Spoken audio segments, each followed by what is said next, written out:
Welcome back to Couples Tête-à-Tête. Here we strive to help you build a godly marriage, one conversation at a time. In our last episode, we began exploring why two people who love each other deeply can still feel like they're wired from different planets. Yeah, and today we're going deeper. We want to help you name your differences because what you can name, you can understand. And what you can understand, you can handle with grace. This episode is all about the 4 major personality tendencies that show up in marriage. Not complicated psychology, just simple marriage-friendly categories that help you see your spouse with new eyes. Let's start with the first big difference, pace. Some people are naturally fast-paced. They are quick thinkers, quick talkers, quick movers. They want decisions now, actions now, results now. And others are slow-paced because not because they're lazy or uninterested, but because they process deeply. They think before they speak. They want to be sure before they act. In many marriages, one spouse is the accelerator and the other is the brake. And God, in His wisdom, puts them together so the car doesn't crash and also doesn't stay parked forever. If you are fast-paced, your strength is energy, initiative, and momentum. Yeah. Your weakness can be impatience or rushing your spouse. And if you're slow-paced, your strength is stability, thoughtfulness, and calm. Your weakness can be indecision or appearing uninterested. Neither is better. Both are needed. Yeah. The key is understanding that your spouse's pace is not an attack on your own.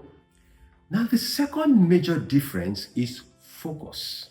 Some people are naturally people-focused. They think in terms of relationships, emotions, connection, and harmony. Others are task-focused. They think in terms of goals, plans, responsibilities, and results. In marriage, this shows up everywhere. One spouse wants to talk, to bond, and to connect. The other wants to fix, solve, move on. People-focused spouses bring warmth and empathy and relational glue. Their weakness can be avoiding hard conversations or being over-accommodating. Task-focused spouses bring structure, clarity, and direction. However, their weakness can be appearing cold or dismissive without meaning to. When couples understand this difference, they stop misinterpreting each other. The task-focused spouse isn't uncaring, they're just wired to solve. The people-focused spouse isn't unserious, they're wired to connect. Now, let's talk communication. Fast-paced spouses communicate in headlines, short sentences, quick conclusions. They want you to get to the point. Slow-paced spouses communicate in paragraphs. They need time to express themselves. They want to be heard fully. People-focused spouses communicate with emotion. This is how I feel. On the other hand, task-focused spouses communicate with logic. This is what we need to do.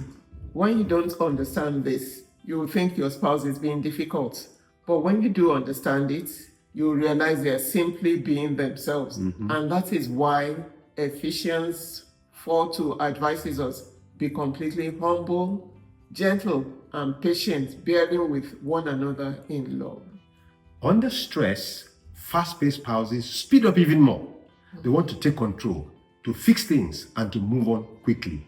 Slow-paced spouses slow down even more.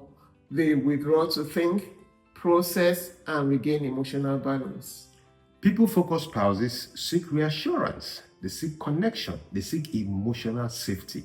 Task-focused spouses seek solutions, structure, and clarity.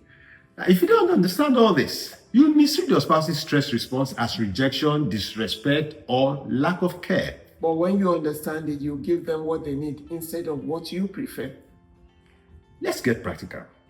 Here are some adjustments that can make a huge difference. If you're fast-paced, slow down when your spouse is overwhelmed. Ask questions instead of giving commands. Give them time to think. And if you're slow-paced, speak up earlier. Don't wait until you are frustrated. Let your spouse know you are processing, not ignoring. If you are people focused, don't take task focused communication personally. Ask for emotional connection clearly. Appreciate your spouse's structure. And if you are task focused, start conversations with empathy. Listen without jumping to solutions. Appreciate your spouse's relational strengths. Small adjustments create big peace. And remember that scripture calls us to peace. Yeah. Romans 12:18 enjoins us. If it be possible, as much as lies in you, live at peace with all men. Yeah. And most of the time, It is possible.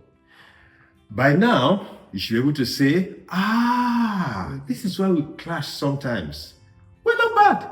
We're just different. And those differences are not threats. Yes. They are assets.